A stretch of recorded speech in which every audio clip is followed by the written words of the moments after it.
대표님께 미래에 대해서 좀 묻고 싶습니다. 이번 강연 내용이 전부 다 현 정치 상태에 대해서 좀 얘기를 해주셨는데, 이제 개혁신당이 앞으로 이 아젠다를 사실 저는 자유보수와 그 다음에 합리성을 이제 표방하는 개혁신당을 좀 지지합니다. 하지만 이번 투표 때는 국민의힘을 찍었는데요. 그 이유가 제 표가 과연 사표가 되지 않을까. 과연 앞으로 있어서 이번에 이준석 대표님이 당선됨으로써 희망이 있구나. 다른 데서도 좀 더 퍼질 수 있는 그것이 있구나. 그래서 이준석 의원님께서 대표님께서 생각하시는 좀 더 이러한 아젠다를 좀 더 넓힐 수 있는 현실적인 방안, 그 미래에 대해서 좀 여쭙고 싶습니다. 저는 적어도 개혁신당 하면서요, 저는 이런 생각해요. 제가 하는 답들이 다 정답이라 생각하고 정책적으로 말하진 않아요. 하지만 적어도 누군가가 한 번쯤 곱씹어봤을 만한 주제들을 한번 던지고 싶어 해요. 저는 개혁신당이 그런 역할 좀 했으면 좋겠다라는 생각이에요. 아까 말했던 2000년생 남성 문제 같은 경우에는 좀 있으면 터질 텐데 왜 아무도 얘기하지 않느냐. 저는 조급하거든요. 왜냐면 진짜 5년 뒤에 폭동 날 것 같아요. 11만 명이 결혼하지 못한 남성들 10개 사단입니다. 10개 사단의 남성들이 결혼하지 못해요. 예. 이거는 심각한 문제거든요. 근데 매년 10개 사단입니다. 예. 근데 이런 문제에 대해 가지고 왜 지금 아무도 얘기 안 하느냐. 그래서 이런 걸 좀 풀어놓고 얘기하는 게 우리 장점이 됐으면 좋겠다. 그래서 토론 많이 했으면 좋겠다. 그래서 제가 만났을 때 제일 화내는 사람들, 윤핵관 이런 사람들 제일 열받는 게 뭐냐면은 첫째 못 알아먹고 이런 거를. 둘째 말하면 얼렁뚱땅 넘어가려고 그러고. 예. 술이나 펌프자 그러고 이런 거 진짜 싫은 거거든요. 저는 근데 좀 그런 정치 문화를 바꾸고 싶은 생각이 좀 있어서 개혁신당을 하는 겁니다. 왜냐?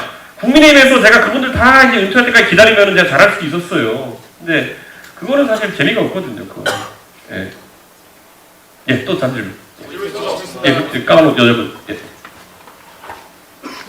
최근에 의대 정원 증원 문제 때문에 의사들 파업 문제가 되게 컸잖아요. 네.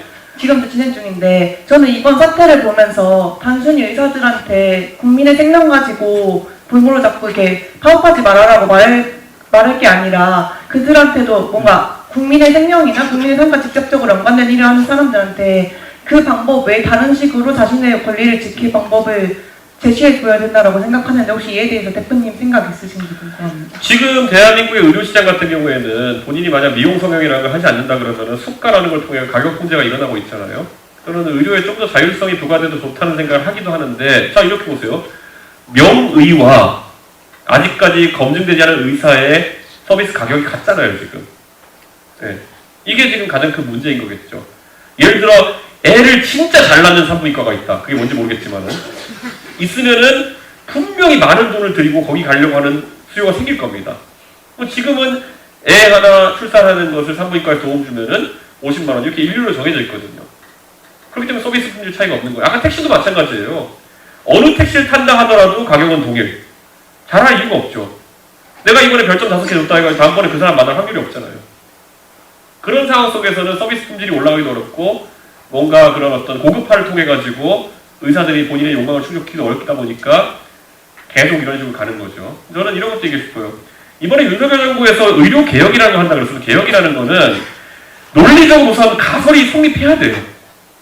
자, 이번에 그럼 의료 개혁 이제 다 까먹으셨을 거예요. 왜 시작했는지를. 시작했던 이유는 지방의 기피과 문제 해결하기 위해서였어요. 지금은 다 까먹었어요. 나쁜 놈하고 착한 놈밖에 없어요. 생각해 보면은. 그런데 지방의 기피과를 의료 인력을 충원하기 위해 가지고 내놓은 해법이, 자, 우선 목표는 인정해요. 근데 목표에 대한 방법이 그럼 논리적으로 말이 되느냐? 거의 낙수론이에요. 예. 의사를 3,000명에서 5,000명으로 늘려놓으면 1년에 서울에서 도태된 의사들이 경상남도 산청군에 가가지고 산부인과를 할 것이다. 이 논리거든요. 그럼 사실 우선 수요자인 경상남도 산청군에 애를 낳는 사람 입장에 기분이 더러울 거 아니에요. 서울에서 나고하는 의사가 할 게 없어가지고 산청에 와서 산부인과 하는 서비스를 기대하고 이걸 바라는 거 아니잖아요. 근데 그게 지금 정부의 논리예요. 예.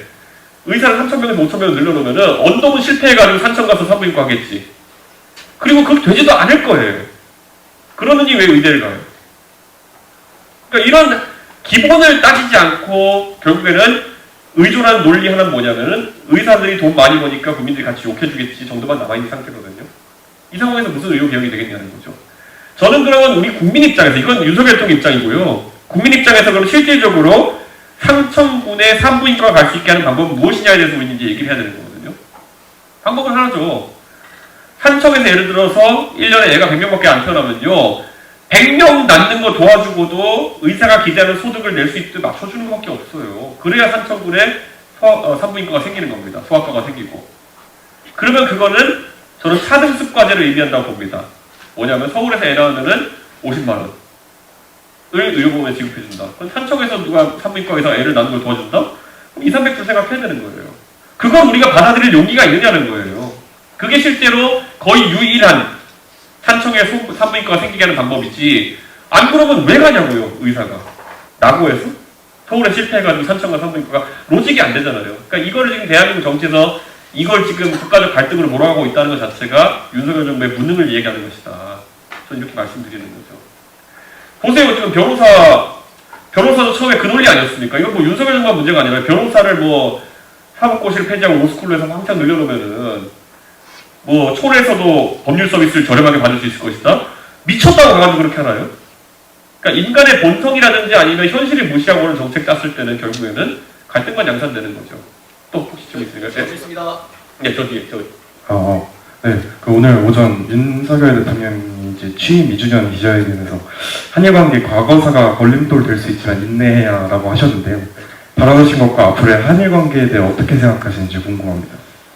사실 윤석열 대통령 그 기자회견 하신 걸 저는 별로 관심이 없어 안 봤기 때문에 정확히 어떤 맥락에서 하셨는지 모르겠지만은 저는 이런 생각해요. 그 한일 관계에 있어가지고 어느 정도는 역사 문제가 잦아들 것이라는 생각을 좀 합니다.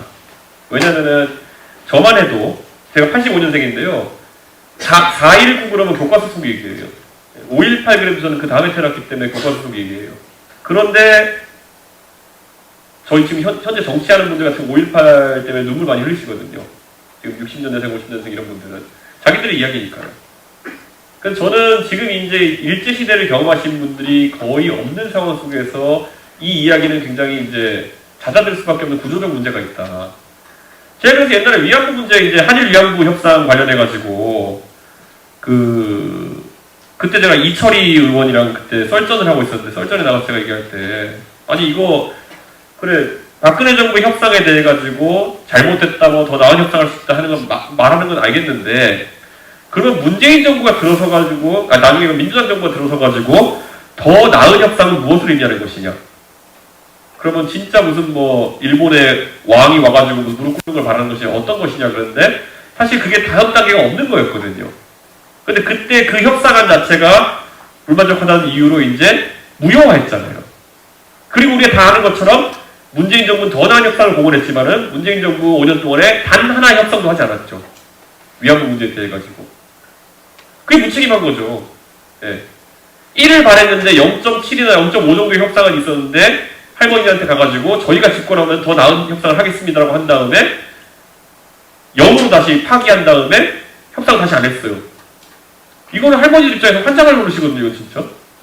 그러니까 그리고 나서 그 사이에 할머니들이 벌써 16분 이상 돌아가셨어요, 협상 이후에. 과거에 위안부는 네덜란드도 있었어요. 네덜란드가 옛날 인도네시아를 수용하고 있었기 때문에 네덜란드의 일본군이 침공했을 때 네덜란드 여성들도 위안부로 이제 이렇게 수탈하고 이래가지고 네덜란드 위안부 문제가 굉장히 치열하게 다뤄지다가 그 네덜란드 위안부 여성들이 돌아가신 다음부터 싹 사라졌어요. 근데 한국의 지금 위안부 문제 같은 경우에도 그렇게 되어버리고 만 것이에요, 지금 보면은. 지금 이 할머니들 다, 저 이용수 할머니도 가끔 뵙고 이렇게 하지만 다 돌아가시면은 아무래도 잦아들 수밖에 없죠. 증언해 주실 분들이 없는 상황 속에서. 그래서 아까 제가 말했던 것처럼 그러면 이 돌아가실 때 이분들은 협상이 파기된 상태로 돌아가시는데 어떻게 되는 거냐. 그랬더니 민주당 쪽에서 사실 하는 말이 뭐냐면은 우리는 할머니들을 기리기 위해 가지고 홀로그램 할머니를 만들겠어 이랬어요. 진짜 찾아보면 나와요. 홀로그램 할머니라고. 저는 이런 모욕도 모욕이 없다 생각하는데 사실 이게 그 당시에 맞는 얘기처럼 들렸기 때문에 꽤 많은 사람들이 협상 파기하자고 그랬을 거예요. 그러니까 저는 정치에 있어가지고 앞으로 이런 역사 문제 같은 경우도요. 저는 조금은 우리가 냉정하게 바라볼 필요가 있지 않을까라는 생각을 하고 특히 한일 관계에 있어서는 이제 할머니도 돌아가시면 정말 협상하기 어려워져요. 그래서 저는 빨리 이 문제에 대해서 저희가 적극적인 그 협상을 해야 된다. 원래 박근혜 정부 때 한일 위안부 협상과 같은 협상이라도 다시 하려고 한다든지 뭔가 노력이 있어야 되는 거다. 지금은 할머니들이 순차적으로 돌아가시는 것 외에는 지금 진전이 없습니다. 저는 그래서 윤석열 대통령께서 지금 여러 가지 한일 관계 개선에 노력하시는 것도 알고 있지만 윤석열 대통령마저도 이 문제에 대해 가지고 어떤 언급도 없으세요. 그래서 되게 안타깝습니다. 저는 저한테 만약에 제가 이 협상권을 가진 사람이라면은 저는 빨리 일본에게 다시 협상 테이블에 앉자라고 얘기하고 싶습니다. 그래서 빨리 이걸 풀어나가야 된다. 이렇게 말씀드리겠습니다. 이쪽 한번 볼게요. 그랬죠. 그 여성분. 아, 네, 감사합니다. 제가 너무 때려봤죠. 죄송해요. 몰랐어요. 저랑 네. 되게 눈이 많이 마주친 것 같아요. 그래요? 네, 빨리 말씀드리겠습니다. 네, 성별과 관련해서 어쨌든 선생님께서, 당선인 분께서 남성이기 때문에 그런 주제를 다루실 때 당사자성이 떨어지는 것이 당면해야 될 숙제일 거라고 생각이 되었거든요. 개인적으로는. 네, 그리고 혹시나 오해 있으실까봐 성별 쿼터제 관해서는 저 역시 신중하게 다뤄지고 직업 특성에 따라서 섬세하게 적용되고, 다시 말해서 일괄적이지 않아야 한다라고 생각을 하는, 일단 지지하지 않는 입장이기는 한데요. 진짜 본격적으로 드리고 싶었던 질문이 뭐냐면, 이제 성별뿐만 아니라 여러 층위에서 약자 출신인 당사자성을 갖춘 정치인이 많이 나와서 다양한 목소리를 반영할 필요가 있다고 저는 생각이 되는데, 이걸 동의를 하시는지 여쭤보고 싶고, 그러한 참여를 독려하기 위해서는 어떻게 하면 좋을지에 대해서 의견을 여쭤보고 싶었습니다. 저는 당사자성에 대해서는 굉장히 반대하는 입장입니다. 왜냐면 당사자성이라는 건 이런 겁니다. 내가 장애인이니까 내가 장애인 문제를 잘 다룰 수 있어라고 이야기하는 거거든요. 정책에 대한 부분, 이런 부분을.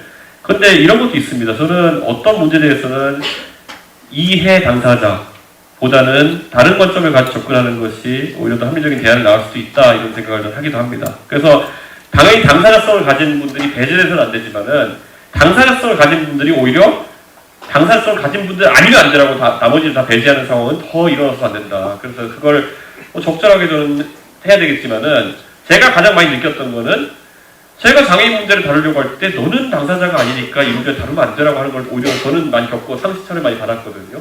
근데 저는 그런 부분도 일어나면 안 되고, 거꾸로 당사자의 의견이 완전히 소외되는 경우도 생기면 안 된다, 이렇게 생각하고요. 저는 이런 생각을 해요. 우리가 국회나 이런 곳에서 300명의 대표자를 가지고 이제 국민 대표성을 가지는데, 당사자성을 통해 가지고 국민의 대표를 다 만들어내는 것은 정말 어렵습니다.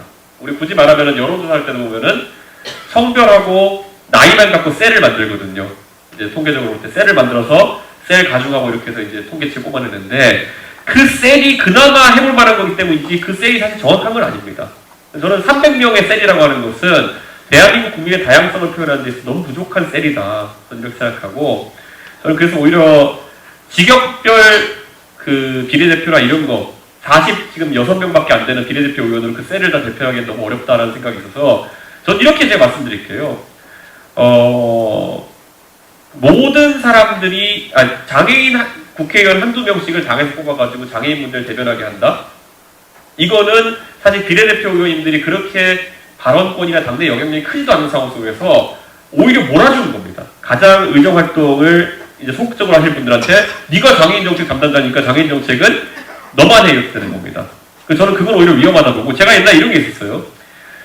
제가 이제 젊은 나이에 정치를 하다 보니까 너 청년 정치인 해, 이렇게 저한테 강요하던 분들이 많았어요. 너는 청년의 문제를 다뤄야 돼. 너는 청년의 일자리 문제만, 너는 청년 등록금 문제만 다뤄야 돼. 그 셀이 오히려 저에게 굉장히 족쇄처럼 느껴졌거든요. 왜냐? 청년 문제는 청년인 사람만 해결할 수 있어라는 생각 때문에 나머지는 전부 다 면죄부 받은 것처럼 신경도 안 쓰게 만들 수도 있는 것이고, 사실 애초에 셀 자체가 말이 안 되는 거죠. 청년 일자리 문제라는 게 어떻게 독립적으로 존재할 수 있나요? 대한민국 경기가 좋으면 청년이고 노인이고 다 일자리가 생기는 거지, 청년 일자리만 만든 정책이 있다고 생각하면은 그게 착각이고, 그래가지고 전부 다 그러면 공무원 뽑는 겁니다. 청년 일자리만 늘릴 수 있는 방법은 죄다 공무원 늘리는 거예요.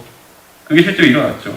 그러니까 저는 제가 이렇게 말씀드리는 게, 당사자성이라는 것에 대해 저는 이렇게 표현하겠습니다. 당사자성을 너무 강화하면 오히려 문제가 좁아진다는 생각을 좀 갖고 있습니다, 저 개인적으로는. 네, 그리고 말씀 주신 내용은 충분히 논쟁해볼 만한 내용이다, 이렇게 저는 생각합니다. 네, 이번에 가운데로 이제 흰색 옷. 이준석 당선인께 여쭙고 싶은 게 있는데요. 예.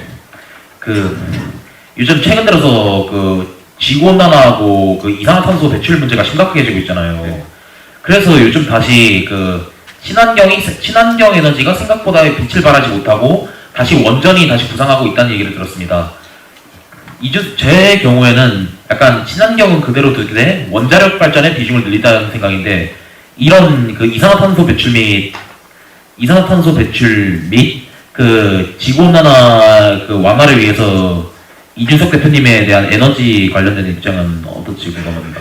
저는 지난 대선 통해서 R200인 이런 것들이 막 등장했는데 저는 당연히 우리가 아까 말했던 거 선진국 반열에 들어가게 되면은 이게 사실 다른 개발도상국은 인건비나 이런 것이 무기라고 한다면은 보통 선진국의 공업이나 이런 것들은 다른 개발도상국이 따라올 수 있는 규제나 아니면은 더 높은 표준을 통해 가지고 그 공업의 우위성을 가져가는 게 많거든요. 저희도 그쪽 방향으로 가야 된다에는 동의하고요.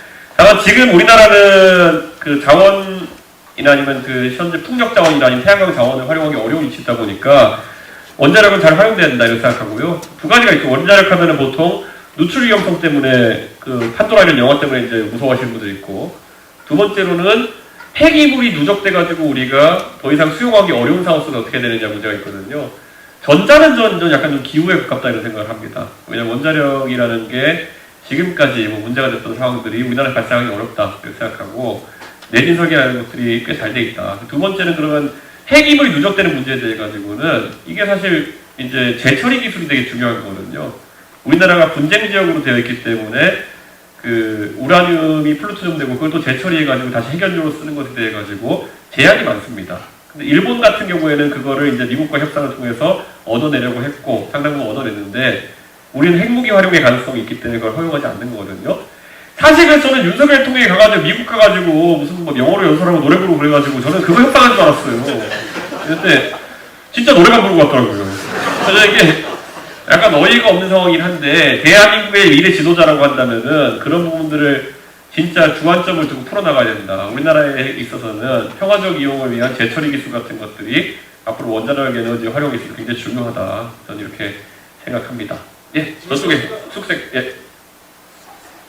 이제 5명만 더 받고 사진 찍겠습니다. 최근 그 네이버의 그 라인 지분 매각 압박 논란에 대해서 일본은 2019년에 강제징용 배상 판결에 반발해서 그 자국 기업의 그 재산권을 보호하려고 우리나라의 그 수출 규제를 단행하는 등의 적극적인 조치를 취한 것으로 알고 있는데요. 우리나라는 현재 그 일본의 그러한 그 부당한 행정지도에 대해서 원론적인 입장만을 발표할 뿐 별다른 구체적이거나 강경한 입장을 표하지 않는 것으로 알고 있는데 이러한 그 저변에는 어떤 이유가 있는지 그 어떻게 생각하시는지 의견과 이에 대한 입장을 여쭙고 싶습니다. 저는 당장 그 라인 같은 경우에는 지금 뭐 야후랑 합작 법인을 하고 이렇게 하는 과정 속에서 저는 최근에 라인의 수익성 같은 경우도 굉장히 떨어지고 있는 상황입니다. 그건 야후랑 결합한 이후에. 근데 저는 지금 상황에서 라인이라는 걸 플랫폼으로 이제 우리가 이해를 하자고 했을 때 사실 많은 기회가 되는 이런 자산이다 저는 이렇게 생각하거든요. 근데 이 부분에 대해 가지고 윤석열 대통령이 보고는 받았을 텐데 머릿속이 복잡할 겁니다. 결국에는 이 말을 정부 측에 세게 이제 했을 때 결국에는 한일 관계 조금이라도 쌓아놓은 본인이 표현하기로 물 반잔 채워놓은 것이 또 엎질러지는 것이 아니냐 이런 생각할 텐데요. 저는 이런 생각이 듭니다. 적어도 아까 제가 말했잖아요. 미국과의 관계에 있어서도 전 대통령이 가서 노래 부르고 이럴 때 저는 뭐라도 받아올 줄 알았어요. 네. 그러니까 이 상호주의 원칙에 따라 가지고 우리가 뭔가 하는 만큼 상대국도 우리에게 호혜를 베풀어주는 것이 외교의 원칙일 텐데 저는 그걸 벗어난 외교는 정말 국민들의 지지를 받기 어렵다 이런 생각하기 때문에 강하게 얘기해야 된다 이렇게 저는 생각합니다. 저는 사실 이런 것도 있는 거예요. 그러니까 제가 영어 연설을 하시는 거 보고 얼마나 당황했냐면요. 가가지고 제가 가기 전에 지인들한테 그렇게 얘기했어요. 가서 제발 한국전쟁 얘기하지 마라. 한국전쟁 때 너희들이 우리를 도와줘서 너무 감사하고 한미국 렛츠고 투게더 이런 거 하지 마라. 네. 그렇게 길었는데 그걸 하고 왔어요. 왜냐? 똑같은 거라도 저는 제가 만약에 가가지고 의회에서 연설하라고 했으면요. 뭐 한국전쟁 얘기 할 수 있겠죠. 한 다음에 우리가 미국의 안보 이익에 동참해가지고 우리가 희생해야 됐던 것들 아니면 우리가 국내의 반대를 무릅쓰고 미국의 안보 이익에 동참했던 것들을 열거할 거예요. 저는 가장 먼저 예를 들어 노무현 대통령께서 국내의 반대를 무릅쓰고 이라크 파병을 결정하신 것은 굉장히 결단이었어요. 예전에 박정희 대통령이 베트남 전쟁 파병하신 것도 그 시기에는 어쩔 수 없는 측면의 판단이기도 했었어요. 그리고 우리가 테러와의 전쟁에 동참했던 것도 사실이에요. 아프가니스탄에 제4천명으로 가셨어요. 그리고 나가지고 나중에 이제 우크라이나에서 이제 있는 여러 노력에 대해 가지고 우리는 뭐 군사적 무기는 아니지만 여러 지원을 하고 있는 건 사실이고요.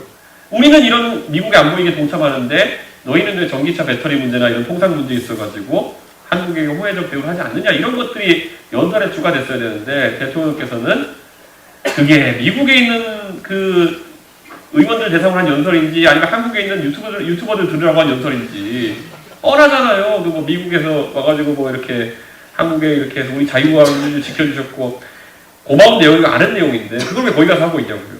그러니까 저는 이런 게 좀 되게 아쉬운 부분이었다. 그래서 일본과의 관계에서 약간 그런 게 있다.